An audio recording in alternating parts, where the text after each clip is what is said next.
Hello dear students, hello प्यारे बच्चों। इस वीडियो में डिस्कस करने वाले एक नया टॉपिक, हमारा टॉपिक और डिस्कशन है लॉस ऑफ बायोडाइवर्सिटी। बायोडाइवर्सिटी का लॉस कितना हो चुका है, इसके बारे में डिस्कस करने वाले हैं, समझने वाले हैं। यहाँ से कुछ इंपॉर्टेंट क्वेश्चंस बने हैं जो कि डाटा बेस्ड रहे हैं, तो वही हम यहाँ पर डिस्कस करने वाले हैं। वीडियो बहुत ही इंपॉर्टेंट होने वाला है, वीडियो को एंड तक देखना, लास्ट तक देखते रहना, आपको सब बातें समझ में आ जाएंगी। My name is Deepak Lathar, I am going to explain all this in video. Now start करते हैं वीडियो को। बेटा देखो, हमारा टॉपिक है लॉस ऑफ बायोडाइवर्सिटी। बायोडाइवर्सिटी का लॉस कितना हो चुका है और किस रेट पे हो रहा है, यही हम इस वीडियो में समझने वाले हैं। पुराने डाटा को जो रिकॉर्ड है उसको भी देखेंगे और नया किस रेट पे चल रहा है ये भी हम इस वीडियो में जानने वाले हैं। देखो बेटा, यहाँ पे लिखा हुआ है एनसीईआरटी में, biological wealth of our planet has been declining rapidly. Simply बताया हुआ है कि हमारी जो डाइवर्सिटी है, बायोडाइवर्सिटी है, वही हमारी बायोलॉजिकल वेल्थ है प्लेनेट की, और वो डिक्लाइन कम हो रही है बहुत फास्ट रेट पे, बहुत ज़्यादा फास्ट, एक्सट्रीमली हाई रेट पे डिक्लाइन हो रही है। फिर बताता है कि colonisation of tropical Pacific island is said to have led to the, जैसे कि पहले ट्रॉपिकल पैसिफिक आइलैंड पे शायद ह्यूमन स्पीसीज नहीं था, तो वहाँ जाके हमने कोलोनाइज किया और एक्सटिंक्शन हो गया, लगभग 2000 स्पीसीज ऑफ नेटिव बर्ड्स वहाँ से गायब हो गए। तो ये सब क्या हुआ कि ह्यूमन सेटलमेंट्स जहाँ पे बनती हैं उसके कारण अदर स्पीसीज प्रेशर आता है, उस प्रेशर के कारण एक्सटिंक्ट हो जाती हैं बहुत सारी स्पीसीज। तो वहाँ के जाने की वजह से वहाँ पे more than 2000 species of native bird क्या हो गए, एक्सटिंक्ट हो गए, गायब हो गए। किस वजह से बेटा? हमने कॉलोनाइज किया उसको, इस वजह से शायद हमारा जो इफेक्ट रहा वो बहुत नेगेटिव पड़ा। फिर बताया कि इन लास्ट 500 ईयर, लास्ट 500 में डाटा है उसके अकॉर्डिंग IUCN ऑर्गेनाइजेशन है जो कि इन सब चीज़ों का रिकॉर्ड मेंटेन करती है। रेड लिस्ट में 2004 के अकॉर्डिंग डॉक्यूमेंट किया गया एक्सटिंक्शन ऑफ 784 स्पीसीज। तो लास्ट 500 में 784 स्पीसीज डाटा याद करना है बेटा। 784 स्पीसीज एक्सटिंक्ट हो चुके हैं, जिसमें से इनवर्टिब्रेट भी हैं, वर्टिब्रेट भी हैं, प्लांट भी हैं। सबसे ज़्यादा कौन एक्सटिंक्ट हुए हैं? जिनका नंबर ज़्यादा है इनवर्टिब्रेट, उनसे कम कौन है? वर्टिब्रेट, और सबसे कम कौन है? प्लांट। तो मैंने डिक्रीजिंग ऑर्डर में बेटा अरेंज किया। सबसे ज़्यादा इनवर्टिब्रेट के 359 स्पीसीज, वर्टिब्रेट के 338 स्पीसीज और प्लांट्स के 87 स्पीसीज इन 784 में से हैं बेटा। तो यहाँ पे डिक्रीजिंग ऑर्डर भी याद रखना है आपको। इनवर्टिब्रेट्स 359, वर्टिब्रेट्स 338 और प्लांट्स 87। टोटल 784 हैं जो कि डिसअपेयर हुए हैं 500 ईयर्स के अंदर IUCN की रेड लिस्ट के अकॉर्डिंग, जो कि डॉक्यूमेंटेड डाटा है बेटा। तो यहाँ पे इतने ज़्यादा स्पीसीज लास्ट जो है 500 ईयर में एक्सटिंक्ट हो चुके हैं। लास्ट 20 ईयर्स में भी लगभग कितने डिसअपेयर हो चुके हैं बेटा? 27 स्पीसीज। कितने? 27 स्पीसीज लास्ट 20 ईयर्स में भी डिसअपेयर हो चुके हैं बेटा। यहाँ पे लास्ट 20 ईयर्स की बात हो रही है, अभी जो है 2000 के बाद की बात। फिर इसमें एनसीईआरटी में बताया कि number of species facing the threat of extinction world wide, जो अभी भी इस पॉइंट पे कि जो एक्सटिंक्ट हो सकते हैं, वो उनका नंबर कितना बेटा? मोर देन 15,000 नंबर है, 15,500 से भी ज़्यादा नंबर है स्पीसीज़ का। जिसमें से एम्फीबियंस भी हैं, जिम्नोस्पर्म्स भी हैं, मैमल्स भी हैं, बर्ड्स भी हैं।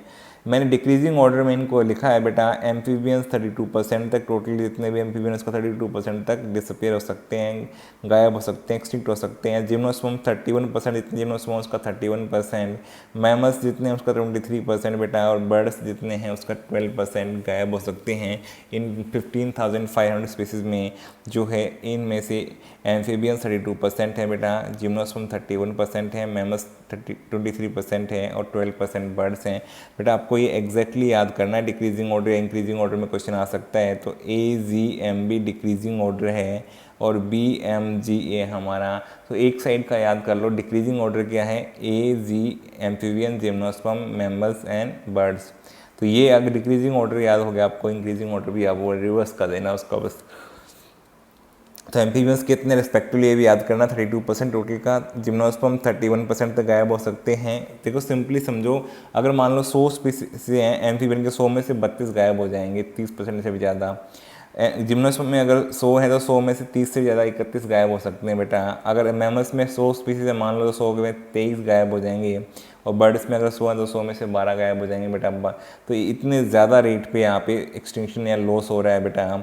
एग्जाम्पल्स हम दिए, रिसेंट एक्सटिंक्शन जो अभी हो चुकी है उनके एग्जाम्पल भी हैं, फ़ोटो भी मैंने यहाँ पे दिखा रखा है। डोडो जो कि मॉरिशस में मिलता था, ये बर्ड डोडो का फ़ोटो दिखाया हुआ है बेटा। डोडो जो है अब एक्सटिंक्ट हो चुका है, अब वहाँ पे नहीं मिलता है। क्वेगा किसके साथ मैच करता है बेटा? अफ्रीका। तो ये एग्जाम में क्वेश्चन कैसे आते हैं? मैच द फॉलोइंग टाइप आते हैं बेटा, और करेक्ट इनकरेक्ट मैच करवाते हैं आपसे। तो यहाँ पे जो है डोडो कहाँ पे था, मॉरिशस था। यहाँ पे क्वेगा कहाँ था, अफ्रीका के अंदर। क्वेगा ये वाला है बेटा, ये वाला गायब हो चुका है, डिसअपियर एक्सटिंक्ट हो चुका है। थाइलेसिन ऑस्ट्रेलिया में था बेटा, थाइलेसिन ये है ऑस्ट्रेलिया में, जो कि अब नहीं मिलता है स्पीसीज।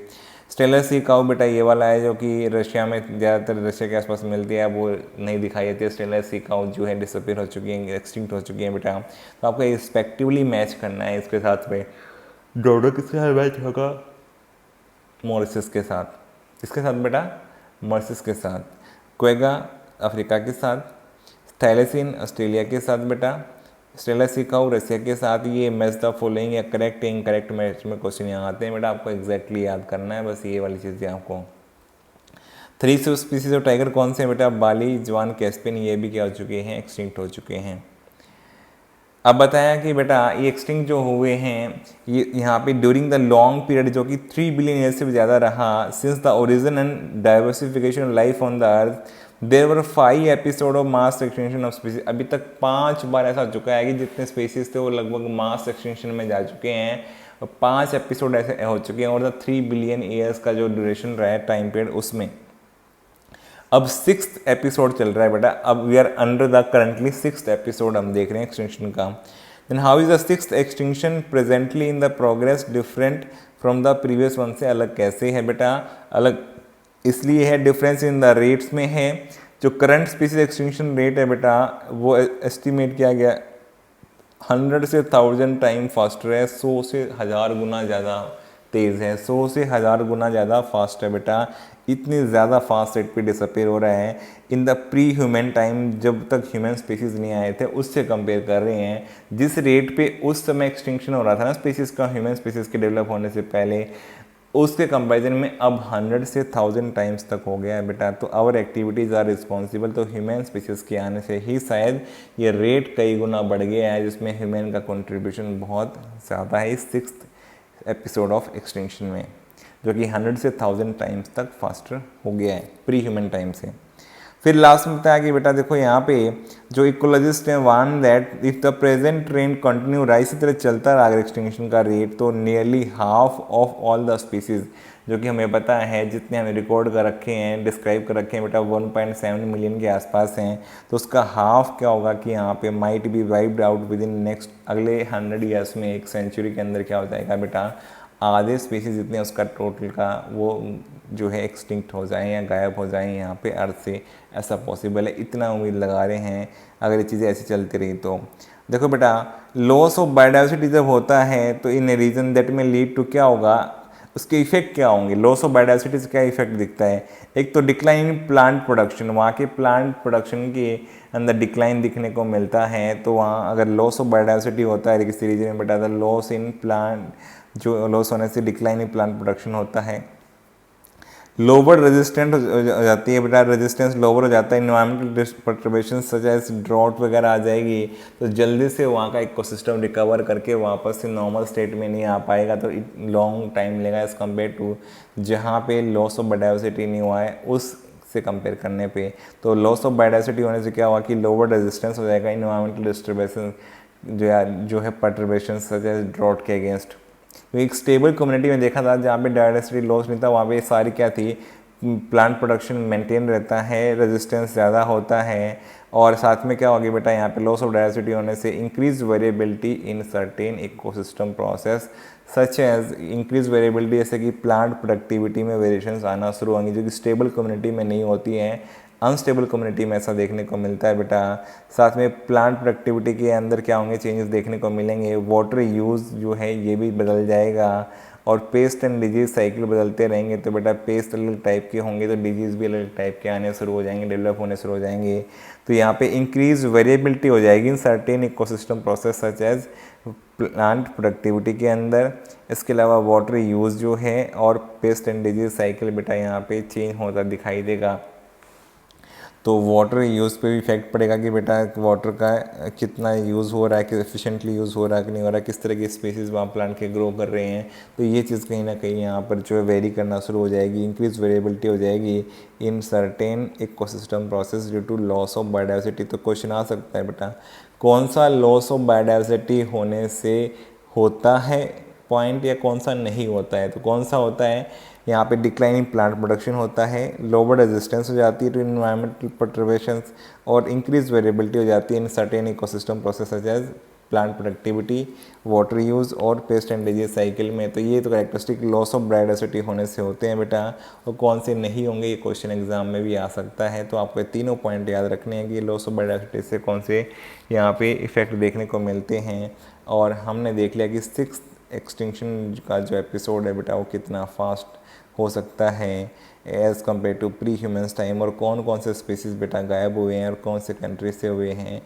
ये सारे आपको एज इट इज़ याद करने, एग्जाम में एज इट इज़ पूछे गए, बिल्कुल मैच द फॉलोइंग या करेक्ट इनकरेक्ट मैच बेटा। और अभी तक कितने गायब हो चुके हैं लास्ट 500 ईयर में, और अभी 20 ईयर्स में कितने हुए हैं, और कितने उम्मीद है गायब हो जाएंगे, उसका कितना % एम्फीबियन, कितना जिम्नोस्पर्म, कितना मैमल्स और कितना बर्ड्स आपको याद रखना है। तो मुझे उम्मीद है जितना भी हमने लॉस ऑफ बायोडाइवर्सिटी के बारे में डिस्कस किया आपको सब बातें समझ में आ गई हैं। अगर आपको वीडियो पसंद आए वीडियो को लाइक करो बेटा, कमेंट करके बताओ, चैनल पे नए हो चैनल को सब्सक्राइब करना मत भूलना, अपने फ्रेंड्स के साथ शेयर करना। Thank you for watching the video.